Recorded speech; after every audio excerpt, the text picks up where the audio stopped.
Hello, I'm Sam Vertismarsh, And I'm Justin Lochner.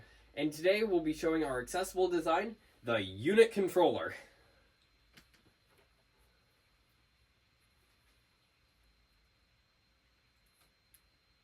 Oh, there it is. All right. This is a sneak peek for later. Yeah. Okay. So a little design statement that we have going on here. We looked into some of the accessibility issues that we find in gaming. And one of the things that popped up pretty often was people with fine motor skills, especially around 6% of school-age children, 7% of working adults, and 50% of people over 70 all have issues using fine motor skills. And that is one of the main components in gaming, especially with gaming with controllers or keyboards. And we just wanted to really look into something that would make it accessible for everyone to play the games that we really appreciate. And to accomplish that, we did a bunch of research into how to create a controller from scratch. So I had worked with microcontrollers like the Teensy. And then there was a lot of wiring. As you can see, that's the wiring that is inside this board right here. And we also had to look into coding. So we worked with Arduino to make sure that the Teensy worked and it could recognize all the inputs. And we also had to do a lot of 3D printing to build this enclosure, build the buttons, etc. So a bit on our chosen solution. So our chosen solution, voila, was to build a custom-built controller with larger buttons that were easier to press for people with fine motor skills. It's pretty similar to existing designs in terms of just the controller design that we use, just because there's a lot of projects online about Game Boys and controller things.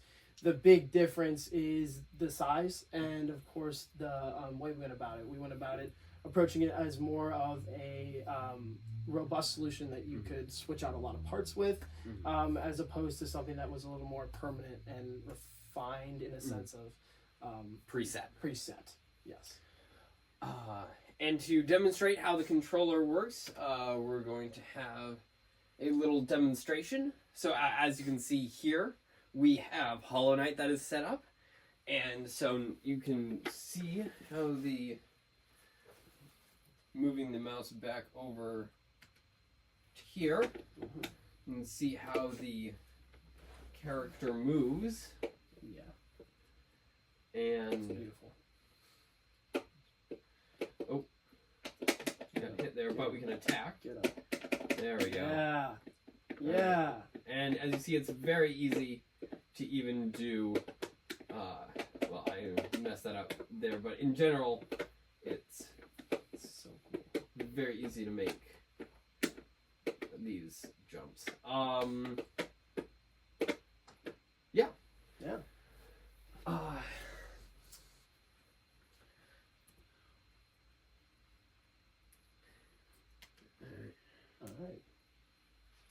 right. So, what did we learn from our testing? Well, we tested it on Joy.cpl, which is Windows built-in controller management software to make sure that all the buttons worked and the joystick worked. And then we later tested it on Steam, as you can see right there.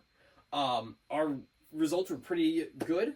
The buttons worked wonderfully, and the joystick has some issues, but overall works very well.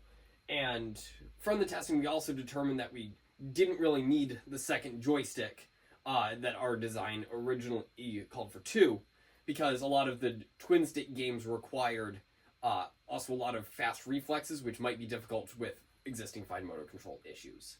And in terms of even greater accessibility from our testing results, it showed that using Joy.cpl and Steam, which are both built into a lot of Windows systems, you are able to connect something like this easily across pretty much any platform that is commercially available, which makes it very accessible to anybody who's using pretty much any computer you want.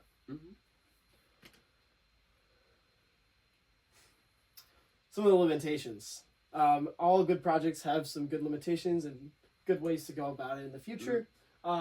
Here, though, we want to highlight it was a little bit more difficult to assemble, a lot of modular pieces that might be a little harder for people with fine motor skills to put together. It's not generally durable. There's some pieces here that are held together by hot glue and tape that I think in the future we could kind of change up a little bit. And it is, of course, expensive, just in general for a prototype, mostly because of 3D printing and also a little bit of the electronics. It's a little on the higher end for controllers. So, how can we bring this project into the future? Well, the first thing would be to develop a version 2, and any version 2 for this would have a number of things. One, I would want to have a sturdier design, that a lot of these joints are not especially durable, so if we make it sturdier, and especially if we were able to have some kind of injection molding, if we produce this at scale, then that would make it a lot sturdier as well. And in addition, we would also want the design to be much easier to assemble, because this took a lot of effort to put together.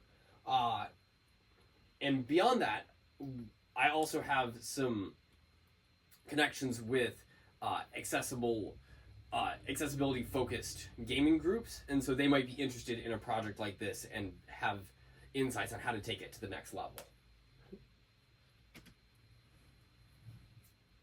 Wrapping up here, in summary, we wanted to create a accessible game controller, an enlarged version of some standard things that we see already in the market, just to help people with fine motor skills enjoy the games that we all love and appreciate. Thank you.